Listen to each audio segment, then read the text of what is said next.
एक बात ध्यान में रखो, फल की वासना से फल पर ही दृष्टि रखकर कर्म करने वाला सकाम मनुष्य उत्तम कर्म करने पर भी कर्मयोगी नहीं हो सकता।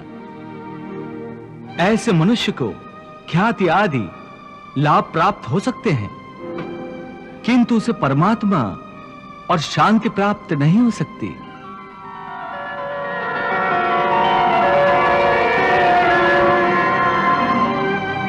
हे केशव, मनुष्य को पाप पुण्य दोनों बंधन कारक है। दोनों से भला बुरा प्रारब्ध बनता है। प्रायश्चित द्वारा पाप से मनुष्य मुक्त हो सकता है, परंतु पुण्य से वो मुक्त कैसे होगा?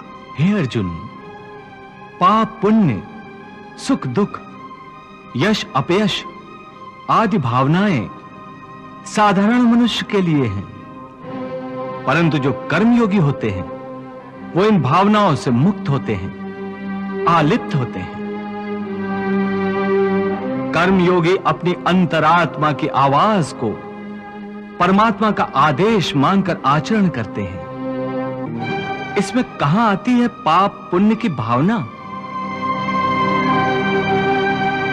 हे पार्थ, यदि तुम मोह के अधीन हो गए हो तो निष्काम कर्मयोग कैसे अपनाओगे?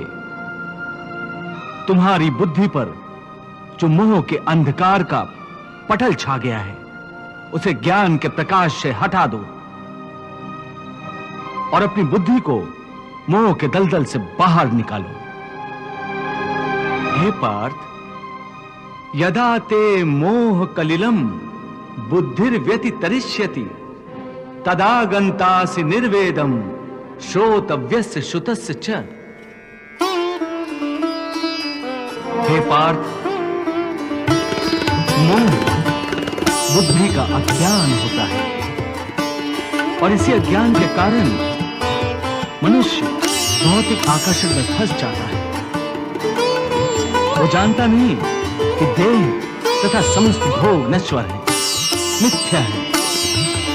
जब मनुष्य सत्य और असत अथवा नित्य और अनित्य का भेद जान जाता है, तब वो निरासक्त हो जाता है।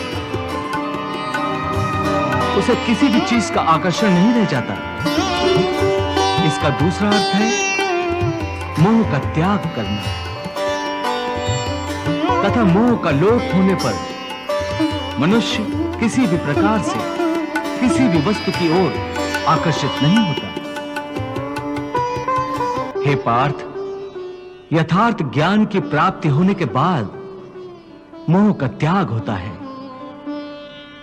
आत्मिक योग बल में वृद्धि हो जाती है। योग बल के कारण मन स्थिर हो जाता है।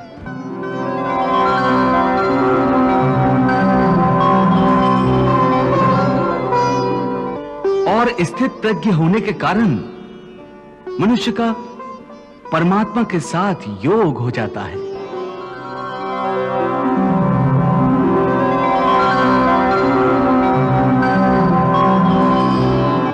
पार्थ, तुम भी आत्मिक योग बल द्वारा अपनी अंतरात्मा में झांककर परमात्मा को देखने का प्रयास करो। समबुद्धि कर्मयोग का आचरण करो और स्थित प्रज्ञ बन जाओ। हे मधुसूदन, ये स्थित प्रज्ञ क्या होता है? इसे समझाओ। पार्थ, दुख भोगते हुए भी जिसके मन में उद्वेग नहीं होता और न ही जो सुख की लालसा रखता है तथा जिसके हृदय में क्रोध, मोह, भय आदि विकारों के लिए कोई स्थान नहीं होता, वो मनुष्य स्थित प्रज्ञ है। दुखेषु अनुद्विग्न मनाः सुखेषु विगत स्पृहा।